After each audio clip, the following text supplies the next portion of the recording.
Jesus, ele te levantou para governar a sua própria vida.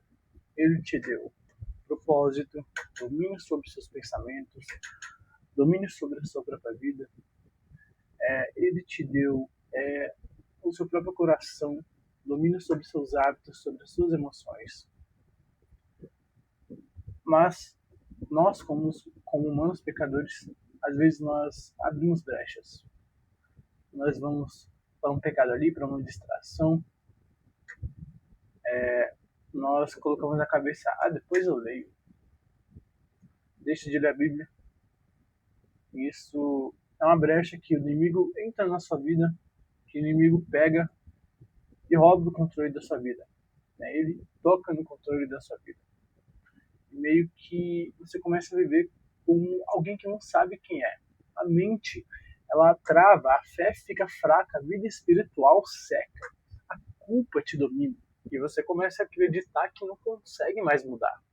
Em Romanos 5,17 diz, porque muitos, os que recebem a abundância da graça, reinarão em vida por meio de Jesus Cristo. E Paulo, ele não diz que você sobrevive. Ele não diz que você só está ali por estar ali. Ele diz que você reina. E quando você reina, você tem domínio. Você tem controle sobre seus hábitos, sobre a sua identidade, sobre o seu propósito, sobre as distrações. Coisas assim são os nossos hábitos do dia a dia que determinam, são as suas decisões, são o caminho que você percorre no dia a dia. Todos os dias é uma oportunidade nova de nós tomarmos as decisões novas. E Jesus nos deu o controle da nossa própria vida. Jesus, ele não obriga nós a irmos para a igreja, não obriga nós a lermos a Bíblia, não obriga nós a nada. Mas Jesus, ele entregou a forma de nós nos controlarmos. Jesus não te salvou para viver arrastado, viciado, perdido, e sim para você viver e andar como filho, para você viver como filho dele. E eu quero ter uma conversinha com você. Satanás não precisa tirar tudo de uma vez de você. Ele só precisa que você vai perdendo o controle aos pouquinhos, né? Que é um dia ali que você deixa de ler a Bíblia, que você se dá o luxo de ficar de boa, que você fica a tarde toda procrastinando, que você deixa de orar, que aquele pensamento de não vou orar agora não, tô cansado, vou dormir amanhã eu oro, eu vou orar deitado. Ele começa a colocar distrações e você começa a agarrar elas. São como esses pontinhos pequenos que Satanás planta na sua vida, que juntando todos, que é hábitos diários que você comete, coisas diárias que você comete, no longo prazo elas vão ficar gigantes. Assim como se a gente estivesse construindo uma casa.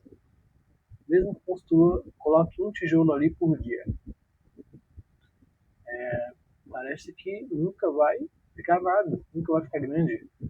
Mas depois de 30 dias a casa já começa a ter estrutura.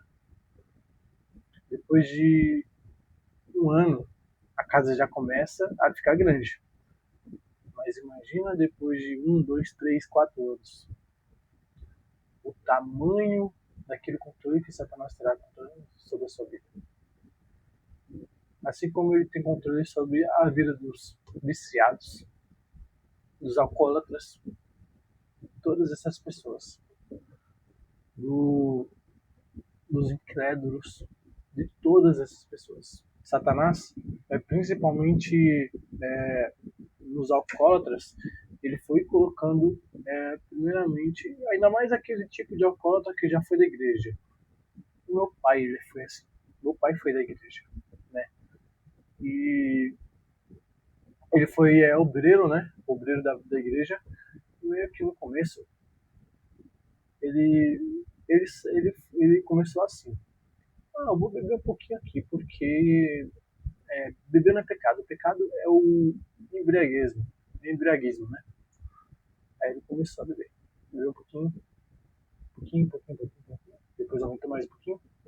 um copo, vai. Depois, uma taça, vai. Uma jarra. 3 latinhas, 4 latinhas, 5 latinhas, 6 latinhas, 7 latinhas. Até chegando uma caixa inteira por dia. O que aconteceu? Satanás pegou o controle da sua vida do meu pai. E hoje é algo que ele depende, é algo que é difícil ele largar, né? Meu pai virou um alcoólatra. Porque hábitos diários que ele teve, decisões diárias que, mesmo pequenas, mesmo dando consequências pequenas no começo, no longo prazo se tornou algo totalmente difícil dele largar, de soltar. É como se fosse 200 quilos no chão e você tentando puxar. Você começa a puxar, começa a subir o peso, aí ele chega na metade. Aí o peso começa a ficar mais pesado e ir para baixo. Você tem que fazer mais força para ele subir. É uma briga diária. Uma briga diária. O peso começou a ficar mais pesado que meu pai. E ele não consegue mais subir. Entende? E são consequências dos nossos hábitos diários, das nossas decisões diárias que nos levam a perder o controle sobre o governo de nossa própria vida. Um exemplo também é 5 minutos de pornografia, uma conversa tóxica, fofoca, aquela preguiça em orar, né, resumindo, esse costume de se anestesiar com entretenimento. O descanso em si, se der um pouco de lazer em si, não é pecado. O pecado é você, por exemplo, pegar metade do seu dia e ficar lá. É você perder tempo com isso. Agora, você se dá a recompensa, por exemplo, depois de você ter terminado tudo no seu dia, você está cansado ali, você se dá um pouco de lazer, não tem problema. Mas você pegar o costume de se anestesiar, ficar deitado o dia inteiro assistindo entretenimento, isso é o inimigo dominando o governo sobre a sua vida. Você pensa, é só uma coisinha, mas espiritualmente é uma rachadura que cada vez mais se abre e depois vira uma porta aberta. E o pecado ele não te domina porque ele é forte. Ele te domina porque você entregou a chave para ele. Porque você deixou ele entrar na sua vida. Irmão, você não é fraco. Você não é escravo. Jesus te viu antes de você existir. E se você está vivo, existe motivo. Existe motivo de você estar vivo. Jesus tem um propósito muito grande para a sua vida. Então, por que você vive como se fosse qualquer coisa? Como se fosse qualquer pessoa? Só alguém com governo pode perder o seu governo. Você tem um governo sobre a sua vida. Mas você tem que lutar contra os seus demônios para que eles não roubem o governo de você. Entende? O inimigo, ele te rodeia sempre. Você está no meio ali, espiritualmente você não vê, porque a gente não temos ainda olhos espirituais. E se o inimigo está tentando tomar de você, está tomando de você, é porque é seu. Então, hoje é dia de você pegar de volta o que é seu. O controle da mente, o controle dos seus hábitos, o controle da sua vida. Hoje é dia de você voltar e você pegar de volta o que é seu. Satanás não tem direito algum sobre você. O único poder que ele tem é o que você entrega a ele. É o controle que você entrega a ele. Satanás só tem poder quando você abre brecha. Então, ele não tem poder algum, entende? Então, volte a jejuar, volte a orar, volte a ler a palavra, volte a governar. Porque se Jesus te deu o governo, é porque ele quer que você pegue esse governo de volta. Jesus te deu um propósito e ele está te chamando para governar de novo. Compartilhe esse vídeo com alguém que perdeu o governo. E se esse vídeo falou com você, se essa mensagem falou com você, comenta aqui.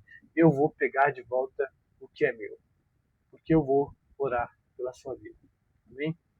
Jesus abençoe você.